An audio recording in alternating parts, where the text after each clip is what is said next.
Bonjour, dans cette vidéo, on va voir l'analyse de déroulement. Donc l'analyse de déroulement ou analyse en profondeur de processus, c'est une analyse chronologique détaillée d'un processus de fabrication ou de production qui vise à déterminer et identifier d'une manière complète les différentes étapes et les différentes tâches de réalisation d'un processus. La méthodologie de l'analyse de déroulement peut être également mise en œuvre pour réaliser une analyse d'un poste de travail afin d'identifier les différentes tâches dans un ordre chronologique réalisé par un opérateur pour réaliser une gamme de travail. Donc l'analyse de déroulement, elle a pour objectif de déterminer et d'améliorer l'efficience et l'efficacité d'un processus de fabrication en caractérisant chacun des étapes en tâches à valeur ajoutée et à non-valeur ajoutée. La valeur ajoutée, elle est notée VA. La non-valeur ajoutée, elle est notée 1VA. On va l'utiliser par la suite dans les exemples. La méthode de l'analyse de déroulement, elle peut être modélisée par ce tableau-là. Ici, on a les différents symboles. Donc, le triangle en orangé, ici en inversé, c'est le stockage avec opération d'entrée-sortie. Cette flèche bleue, c'est le symbole de déplacement ou de transport ou de manutention. Le cercle rouge, c'est une opération de transformation qui apporte la valeur ajoutée ou de production en général. Le demi-cercle orangé, c'est l'attente ou les stocks tampons ou les encours. Et ce carré rouge, c'est le symbole des inspections et des contrôles. Par exemple, on a ce produit-là qui va passer entre les différents symboles-là. Donc, il va passer par le stock. Par la suite, on a une opération de déplacement. Ensuite, on a une opération de transformation. Par la suite, on a déplacement. Puis, une autre opération de transformation. Déplacement. Une autre opération de transformation. Et enfin, on a un déplacement final vers le stock fini. Pour chaque déplacement, on a la distance de déplacement. Donc, pour les flèches en bleu, on a ici 70 mètres, 10 mètres, 10 mètres et 5 mètres. Ça fait en total, le produit fait une distance de 95 mètres. On a par la suite le temps de déplacement et le temps de production pour chaque étape. Par exemple, ici, on a pour le transport, ici, on a 0,3 minutes ou heures. Pour la transformation, on a la cadence, c'est 0,12 heures par pièce. Par la suite, on a le déplacement, 0,1 heure, ainsi de suite pour le reste des opérations. On a la surface utilisée pour faire la transformation de produit. Par la suite, on a la quantité réalisée pour le déplacement, combien de pièces on a déplacé entre les différents stocks et les différents postes de transformation. On a le poids déplacé et on a la description. Par exemple, ici, on a sortie magasin vers sillage, opération de sillage, déplacement vers entaillage, une opération d'entaillage, déplacement ou transfert vers perçage, une opération de perçage et enfin, déplacement vers montage. Pour améliorer le processus à partir de l'analyse de déroulement, on imagine les actions à conduire pour simplifier le processus en éliminant les gaspillages et les temps perdus qui le polluent.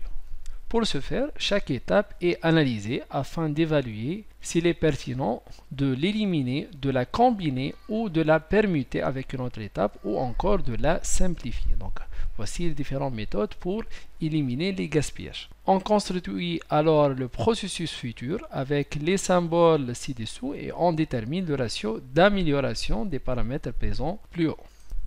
L'analyse de déroulement, elle peut être complétée en utilisant un diagramme spaghetti afin de visualiser graphiquement les déplacements nécessaires à la réalisation du processus, c'est-à-dire le mouvement de produits ou de matières ou des opérateurs pendant le processus de fabrication. Celui-ci pourra servir à imaginer une nouvelle implantation de processus de production participant à la simplification du flux. Le flux, bien sûr, c'est le chemin de déplacement des produits entre les différents processus de fabrication de production. On va prendre un exemple d'analyse de déroulement. Donc, le processus de fabrication consiste ici à préparer une pâte à crêpes. Donc, afin d'illustrer la méthodologie permettant de réaliser une analyse de déroulement, on va appliquer cette méthode sur ce processus-là. Donc voici le graphique. Il contient 24 étapes élémentaires. Bien sûr, ici on a les flèches qui représentent les déplacements, les transferts. Les triangles ici représentent les stocks tampons. Les cercles représentent les postes de transformation. Et enfin, le demi-cercle ici représente une étape d'attente. Donc première étape, aller vers le placard. Deuxième étape, prendre le pot de farine. Troisième étape, aller vers le plan de travail. C'est une étape ici de fabrication ou d'ajout d'une valeur ajoutée. Mettre 300 g de farine dans une terrine et former un puits. Et ainsi de suite jusqu'à la fin de processus. À partir de cette analyse de déroulement, on a tracé le diagramme spaghetti associé au déplacement du cuisinier dans son atelier de travail. Donc ici on a les différents postes de travail, on a le plan de travail, la gazinière, le placard, deuxième placard, le frigo, le congélateur et la lave-vaisselle. Ici on a le déplacement du cuisinier entre les différents postes dans la cuisine.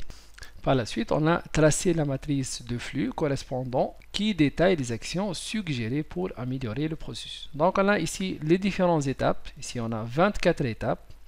On a coché, par exemple, quel est le type de cette étape. Est-ce qu'il s'agit d'une opération de valeur ajoutée, d'un transport, d'un contrôle, d'attente, de stockage.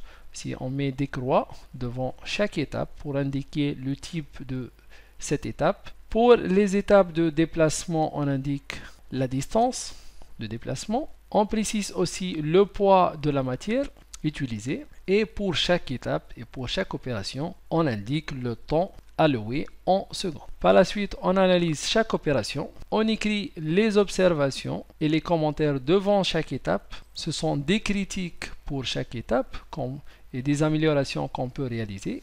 Et par la suite, on va prendre des actions correctives. Est-ce qu'on va éliminer, combiner, permuter ou améliorer cette opération? Par exemple, pour l'opération 1, on va combiner cette opération avec une autre opération. Pour l'étape 3, aller vers le plan de travail, cette opération elle est combinée avec le déplacement précédent. Ainsi de suite pour réaliser les différentes opérations et minimiser le temps de travail. Donc après les améliorations proposées, voici la nouvelle matrice de déroulement de l'étape future.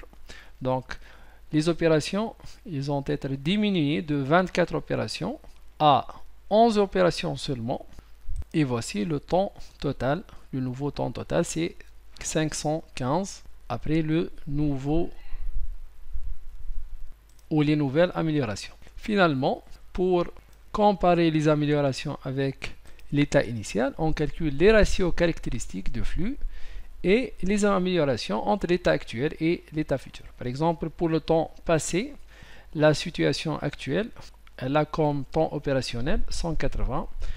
Le potentiel ciblé, donc c'est 180, donc ici on n'a pas d'amélioration, mais le temps total, on passe de 632 jusqu'à 515, c'est-à-dire une diminution de 19% de temps de déplacement ou de traversée du produit.